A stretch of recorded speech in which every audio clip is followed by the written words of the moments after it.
අප වටා සමාජයේ සෑම තැනකම සහ තිරයෙන් පිටුපස සාම්‍ය සහ විනය පවත්වා ගැනීම සඳහා ඉතා සියුම් සහ සංකීර්ණ පද්ධති ක්‍රියාත්මක වෙනවා. නමුත් දේශසහගත අරමුණු ඇති පුද්ගලයන් විසින් මෙම පද්ධති කඩාකප්පල් කිරීම සඳහා ඉලක්ක කළ හැකි යම් දුර්වලතාද මේවායේ පවතින්න පුළුවන්. නූතන ලෝකයේ ජීවත් වෙන විට ඇතිවිය හැකි මෙවැනි අවදානම් අප කළමනාකරණය කරන්නේ නිරන්තර අවධානයෙන් සහ දැනුවත්භාවයෙන් සිටීමෙන්. නමුත් ඇසට නොපෙනෙන අනතුරු වලින් ආරක්ෂා වීම අභියෝගයක්. උදාහරණයක් ලෙස ඇසට නොපෙනෙන ගැමා විකිරණ නිකුත් කරන විකිරණශීලී ද්‍රව්‍ය ත්‍රස්තවාදී ක්‍රියා සඳහා ජනතාව බියවැද්දීමට හෝ මරා දැමීමටත් භාවිතා කළ හැකියි.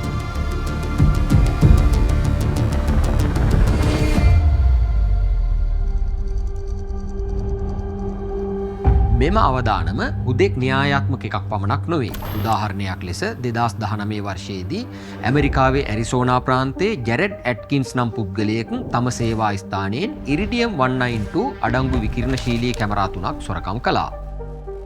ඇට්කින්ස් සැලසුම් කළේ විකිරණ නිරාවරණය වන උපකරණයක් සාදා එය යොදාගෙන සාප්පු සංකීර්ණයක සිටි ජනතාව භීතියට පත් කිරීමයි. ඔහු ක්‍රියාත්මක වීමට මදක් ප්‍රමාද වූ නිසා වාසනාවකට මෙන් නීතිය ක්‍රියාත්මක කරන නිලධාරීන්ට ඔහුව නවතාලීමට හැකි වුණා. නමුත් ශ්‍රී ලංකාව ඇතුළු ඕනෑම රටක මෙවැනි දෙයක් ඕනෑම අවස්ථාවක සිදුවිය හැකි බවට මෙය කදිම උදාහරණයක්. ලොව පුරා මහා මාර්ග, දුම්රිය, ගුවන් සහ නාවික මාර්ග ඔස්සේ ආරක්ෂිත විකිරණශීලී ද්‍රව්‍ය බහලුම් මිලියන ගණනක් ප්‍රවාහනය කෙරෙනවා. මේ සියල්ලටම පුහුණුවලත් ආරක්ෂක නිලධාරීන්ගේ දැඩි අවධානය සහ රැකවරණය අත්‍යවශ්‍යයි. විකිරණශීලී ද්‍රව්‍ය, නිෂ්පාදන කර්මාන්ත, බලශක්තිය, සෞඛ්‍ය සේවා සහ ඉදිකිරීම් වැනි යහපත් කටයුතු සඳහා බහුලව භාවිතා වෙනවා. නමුත් මෙම විකිරණශීලී ද්‍රව්‍ය ඒවායේ ආරක්ෂිත ආවරණ වලින් ඉවත් කළහොත් ඉන් පිටවන ගැමා කිරණ මගින් සමපිලිස්සීම, වමනය, ඉන්ද්‍රියන් අක්‍රිය වීම සහ අවසානයේ මරණය පවා සිදුවිය හැකියි. භයානකම දේ වන්නේ රෝග ලක්ෂණ පහළ වන තුරු මේ හානිය ඇසට නොපෙනීමයි. මෙම වීඩියෝ මගින් විකිරණශීලී ද්‍රව්‍ය මොනවාද සහ ඒවා තිබෙන්නේ කොහේද යන්න ඔබට වටහා දෙනු ඇත. එම ද්‍රව්‍ය අවභාවිතා කිරීමට පෙළඹෙන්නේ කවුද? ඒ කෙසේද? ඒ වගේම ඔබ ඇතුළුව අන් අයව ආරක්ෂා කර ගැනීමට කළ යුතු දේ ගැනත් ඔබ මෙයින් දැනුවත් වනු ඇතැයි අපේක්ෂා කරනවා. ප්‍රවාහනය කිරීමේදී හෝ භාවිතා කිරීමේදී ඔබට බොහෝ විට හමුවිය හැකි ප්‍රභවයන් වන්නේ cesium 137, americium 241, cobalt 60 සහ iridium 192ය.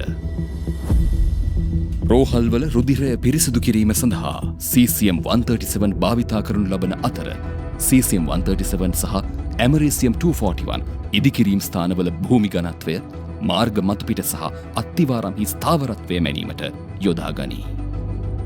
කොබෝල්ට් 60 පිළිකා සඳහා ප්‍රතිකාර කිරීමට සහ ගුවන් යානාවල බඳ කොටසේ නොපෙනෙන දුර්වලතා හඳුනා ගැනීමට භාවිතා කරන අතර විශාල පරිදර්ශක විකිරණකාරක නැතහොත් large panoramic irradiators වලදී කොබෝල්ට් 60 වෛද්‍ය උපකරණ, කුළුබඩු සහ සුරතල් සතුන්ගේ ආහාර විෂබීජහරණය කිරීමටද යොදා ගනී.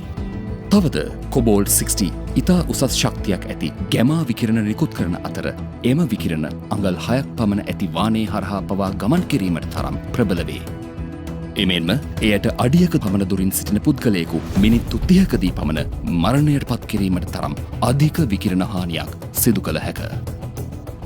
කොබෝල්ට් 60 සහ cesium 137 යන දෙකම ප්‍රවාහනය කරන විට ඝන ඊයම් ඇසුරුමක් තුළ රඳවා තබා ගන්නා අතර මෙම ප්‍රභවයන් රැගෙන යන ට්‍රක් රථවල විකිරණශීලී පෝරු ප්‍රදර්ශනය කිරීම අත්‍යවශ්‍ය වේ.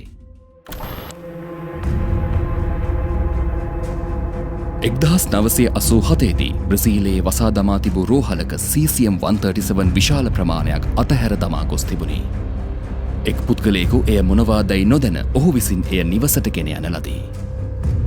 එයට නිරාවරණය වීමේ ප්‍රතිඵලයක් ලෙස ඔහු සහ නිවසේ තවත් තිදෙනෙකුද මිය ගිය අතර නගරයේ පුද්ගලයන් 249 දෙනෙකු පමණ බරපතල තුවාල ලැබූහ. මේ හේතුවෙන් විකිරණ විෂබීජහරණය සඳහා නගර කිහිපයක මතුපිට පස්කොට්ටි ඉවත් කිරීමටද නිවාස කිහිපයක් කඩා දැමීමටද අවශ්‍ය වූ අතර ඒ සඳහා ඩොලර් මිලියන 100 ගණනක පිරිවැයක් දැරීමට සිදුවිය. ඔබ දැනුවත් විය යුතු අනෙක් ජංගම විකිරණශීලී ප්‍රභවය වන්නේ ඉරිඩියම් 192යි. එය නල මාර්ග වැනි දේ පරීක්ෂා කිරීමේදී භාවිතා කරනවා. විකිරණශීලී උපකරණ තුල ඉරිඩියම් 192 තැන්පත් කර තිබෙන්නේ මේ වගේ පෙනෙන තුනී සිලින්ඩරයක් තුලයි. විශේෂයෙන්ම භාණ්ඩ පැටවීමේදී සහ බෑමේදී මෙය අනතුරට ලක්වීමේ වැඩි අවධානමක් පවතිනවා.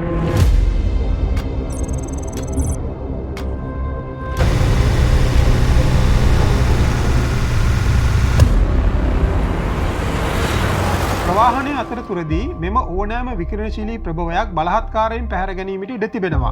එමෙන්ම විකිරණශීලී ද්‍රව්‍ය ප්‍රවාහනය කරන රියදුරන් හදිසි හෘදයාබාධ වැනි රෝගී තත්ත්වයන් නිසා මියගිය හෝ සිහිසුන් වූ අවස්ථාද වාර්තා වී තිබෙනවා. එවැනි අවස්ථාවන්හි ඇතිවන ආරක්ෂක හිඩැස් තුළින් මෙම ද්‍රව්‍ය විනාශකාරී දේවල් වලට උපයෝගී කර ගැනීමට බලාපොරොත්තු වන පිරිස්වලට විකිරණශීලී ද්‍රව්‍ය සොරා ගැනීමට පහසුවෙන් ඉඩකඩ ලැබිය හැකියි. බොහෝ විට මෙවැනි අනතුරුවලට ප්‍රධාන හේතුව වන්නේ නොසැලකිලිමත්කමයි. සේවකයින් අතින් විකිරණශීලී බහලුමක් අනාරක්ෂිතව තැනක දමා යාම වැනි අතපසුවීම් සිදුවිය හැකියි.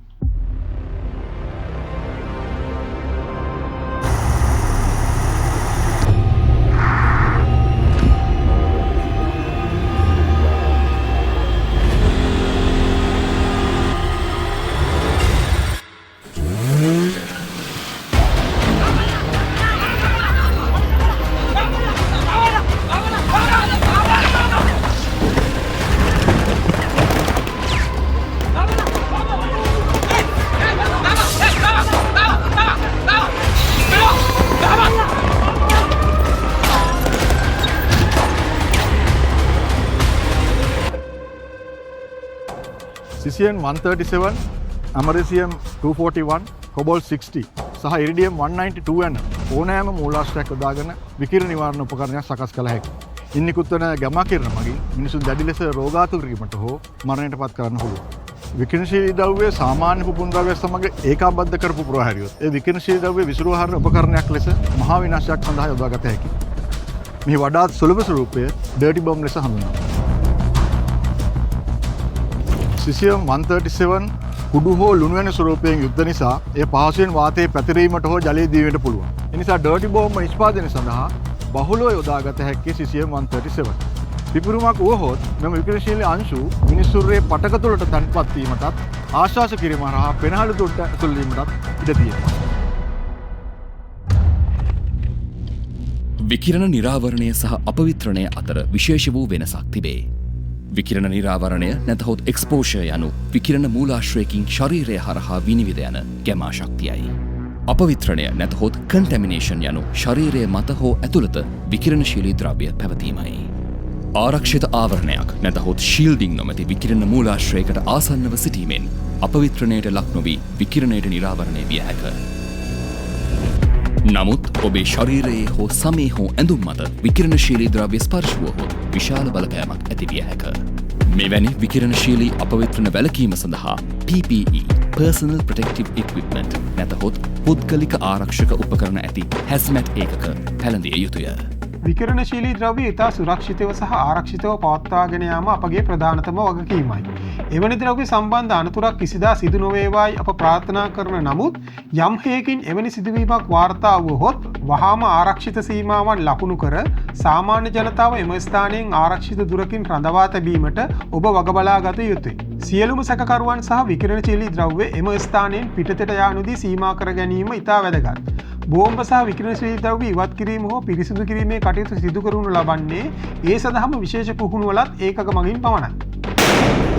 යම් ප්‍රදේශයක් විකිරණවල අහිතකර බලපෑම් වලින් සුරක්ෂිත බව හඳුනා ගැනීමට, නිරීක්ෂණය කිරීමට සහ තහවුරු කිරීමට අවශ්‍ය විශේෂිත උපකරණ මෙම ඒකක සතුව තියෙනවා. ගිනි නිවන සහ ගලවා ගැනීමේ ඒකක අතර සමීප සම්බන්ධීකරණයක් පවත්වා ගැනීම අත්‍යවශ්‍ය වෙනවා. එහිදී අපවිත්‍ර වීම වැළැක්වීමේ මෙහෙයුම් කළමනාකරණය කිරීමේ වගකීම ගිනි නිවන ඒකකයේ විසින් දරනු ලබනවා. මෙම කරුණ හොඳින් සිහි තබා ගැනීම ඉතා වැදගත්. විකිරණශීලී ද්‍රව්‍ය බලහත්කාරයෙන් හෝ සොරකම් කිරීමකින් ලබා ගැනීමට උත්සාහ කරන ඕනෑම අයෙකු ඒ සඳහා දැඩි පෙළඹවීමකින් යුතුව මාරාන්තික බලය යෙදීමටද සූදානම් වී සිටින්න පුළුවන්. ප්‍රහාරකයන් මර්ධනය කිරීමේදී සහ ප්‍රාණාපකරුවන් මුදා ගැනීමේදී විකිරණශීලී මූලාශ්‍රවල වෙඩි තැබීමට සිදුවීම ගැන පසුබාට වීමට කිසිදු හේතුවක් නැහැ. ප්‍රහාරකයන් නිෂ්ක්‍රිය කිරීම සඳහා අපගේ ඒකක මනා පුහුණුවක් ලබා සූදානමින් ඉන්නවා. කොන්ටැක්ට් උඩම තට්ටුවේ සක්කරෝතේ රයිෆල් එකක් තියෙනවා.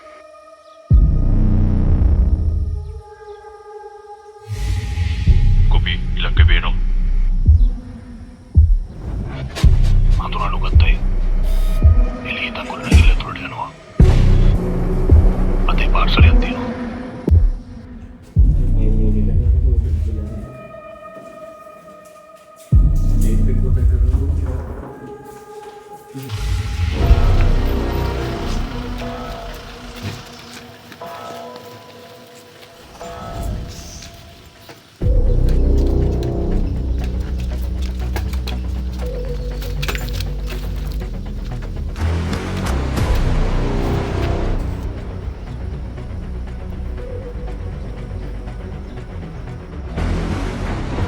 වන් මේකම ප්‍රහාර එල්ල කරන්න.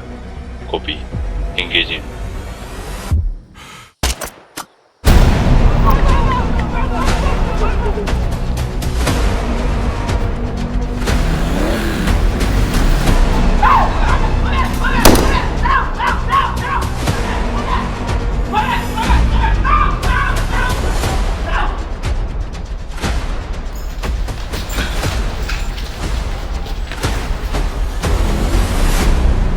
විකිරණශීලී ද්‍රව්‍ය පුපුන් ද්‍රව්‍යයක් සමග සම්බන්ධ කළහොත් මිස තනිව පුපුරා යන්නේ නැහැ.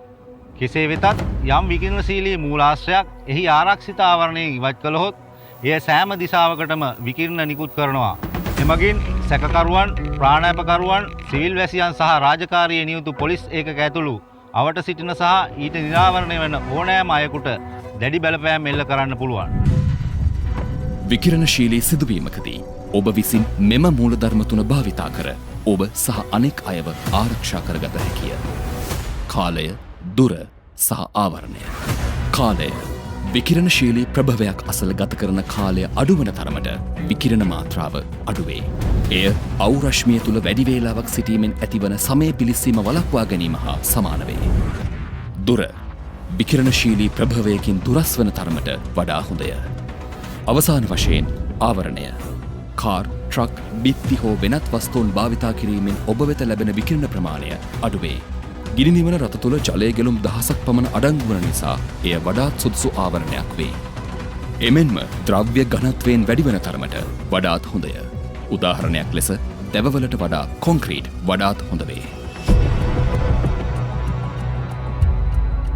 ශ්‍රී ලංකාව තුළ ඇසට නොපෙනෙන නමුත් බරපතල තර්ජනයක් එල්ල කළ හැකි විකිරණශීලී ද්‍රව්‍ය පවතී. එබැවින් අනතුරුදායක ද්‍රව්‍ය ප්‍රවාහනය කරන වාහන හඳුනා ගැනීමටත් ඒවාට යම් හානියක් සිදුවී ඇති බවට හඳුනා ගැනීමටත් අවබෝධයක් තිබීම වැදගත් වෙනවා. ඊට හේතුව යම් හේකින් එවැනි හදිසි තත්ත්වයක් ඇතිවන අවස්ථාවේදී ඔබටද ඊට ප්‍රතිචාර දක්වන්නට සිදුවන්නට පුළුවන්. විකිරණශීලී ද්‍රව්‍ය වටා සීමාවක් පිහිටුවා පුද්ගලයන්ට හෝ ප්‍රභවයන්ට එම ප්‍රදේශීන් පිටව යාමට ඉඩ නොදෙන්න. ප්‍රහාරකයින් මැඩලීම සඳහා විශේෂ කාර්ය බලකාය කැඳවනු ලබන අතර බෝම්බ හෝ තර්ජනයක් එල්ල කළ හැකි ද්‍රව්‍ය නිෂ්ක්‍රිය කිරීමේදී ඕනෑම අපවිත්‍රණ වීමක් හඳුනා ගැනීමේ උපකරණ විශේෂිත ඒකක විසින් හසුරුවනු ලැබේ. මෙහිදී ඔබ සහ අන් අය ආරක්ෂා කර ගැනීම සඳහා කාලය, දුර සහ ආවරණය යන මූලධර්ම භාවිතා කරන්න. අපි මේ රටට ආදරේ, ඒ වගේම මව්බිම ආරක්ෂා කිරීමට අපි දිවුරුම් දී සිටිනවා. ශ්‍රී ලංකාව තුළ විකිරණශීලී ද්‍රව්‍ය භාවිතා කරන්නේ ජාතික වැදගත්කමක් ඇති කටයුතු සඳහා පමණයි. දේශ සහගත ක්‍රියාකාරීන් සහ ත්‍රස්තවාදීන් පරාජය කර මෙම සම්පත් ආරක්ෂා කර ගැනීම අප සතු වගකීමක්. නිසි දැනුවත්භාවය, නිරන්තර පුහුණුව සහ නිදහස් ජාතීන් සමග පවතින ජාත්‍යන්තර සහයෝගිතාවය තුළින් අප ශ්‍රී ලංකාව ආරක්ෂිත සහ සමෘද්ධිමත් දේශයක් ලෙස තබා ගනිමු. අපගේ සුපරික්ෂාකාරීත්වය අපගේ ශක්තියයි. අද මෙන්ම මතු උපදින සෑම පරම්පරාවක් වෙනුවෙන්ද අපි එක්ව ශ්‍රී ලංකාව ආරක්ෂා කරගමු.